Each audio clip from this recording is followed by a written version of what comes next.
Hi guys, hope you're doing well. I am back again with yet another interesting idiom for the day. आज का मुहावरा जो है वो बहुत इंटरेस्टिंग है दोस्तों. उसका नाम है let the cat out of the bag.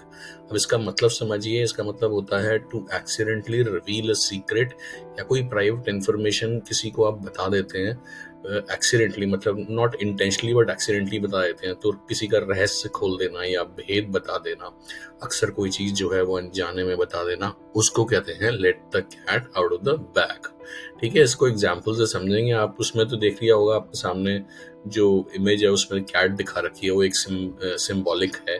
But let's just understand through examples. First example है, we were planning a surprise party for her but my brother accidentally let the cat out of the bag. Meaning हम उसके लिए एक party plan कर रहे थे, surprise party, but मेरे भाई ने गलती से उसे उस पार्टी के बारे में बता दिया.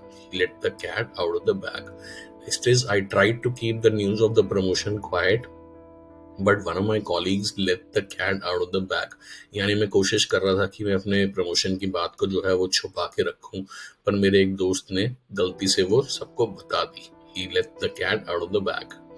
ना नेक्स्ट है, the company was keeping the new product launch date secret until a journalist inadvertently let the cat out of the bag. कई बार ऐसा होता है, देखिए MNCs में कुछ नए नए प्रोजेक्ट्स होते हैं, वो लॉन्च कर रहे होते हैं, उनकी कुछ डेट्स होती हैं जो किसी को बताई नहीं जाती कंपटीशन की वजह से. लेकिन क्या होता है, कई बार एक्सीडेंटली जर्नलिस्ट होते हैं या कुछ लोग होते हैं, वो ऐसे ही रिवील कर देते हैं the date, and that can be detrimental for the company. Anyway, that's the usage. Next जो है वो है, she didn't mean to spoil the movie but she let the cat out of the bag about the ending. इसका मतलब है दोस्तों किसी movie का जो है स्पॉइलर अलर्ट कर देना. मतलब कई बार हमारे दोस्त क्या होते हैं, एक अच्छी मूवी देख करके आते हैं और जो और लोगों ने नहीं देखी होती है, लेकिन वो जब सबके सामने जो है पहले से ही एंडिंग बता देते हैं जिन्होंने नहीं देखी होती.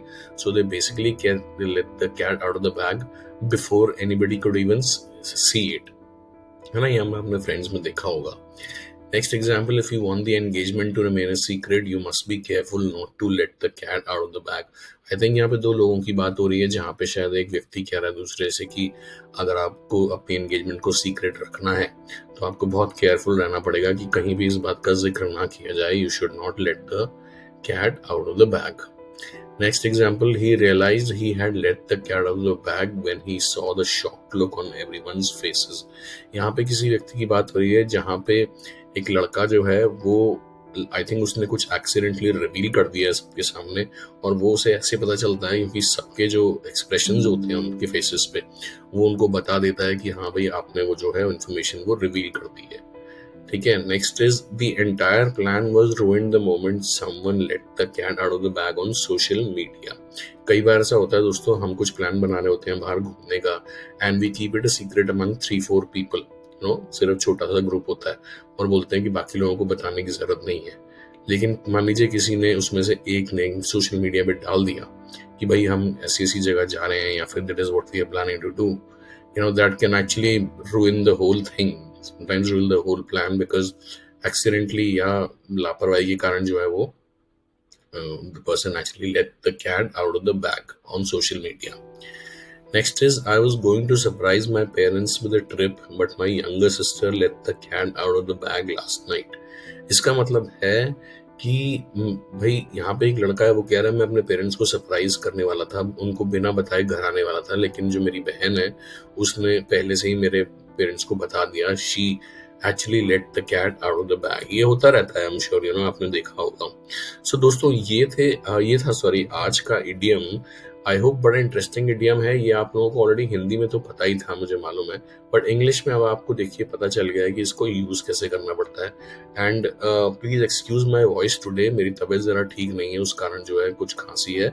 सो I am not been able to put a lot of effort in this video, but I hope आपको ये इडियम पसंद आया होगा, और मैं आप लोगों से मिलूंगा बड़ी जल्दी फिर एक नए इडियम या वोकैबुलरी के साथ. तब तक के लिए आप पढ़ते रहिए, सीखते रहिए, और हाँ, अगर आपको लगता है मैंने आपको कोई भी एक छोटी सी वैल्यू दी है इस इडियम के थ्रू, तो प्लीज मेरे channel become brilliant with Nitin को लाइक, शेयर एंड सब्सक्राइब करें. And I will see you soon guys. Take care, bye.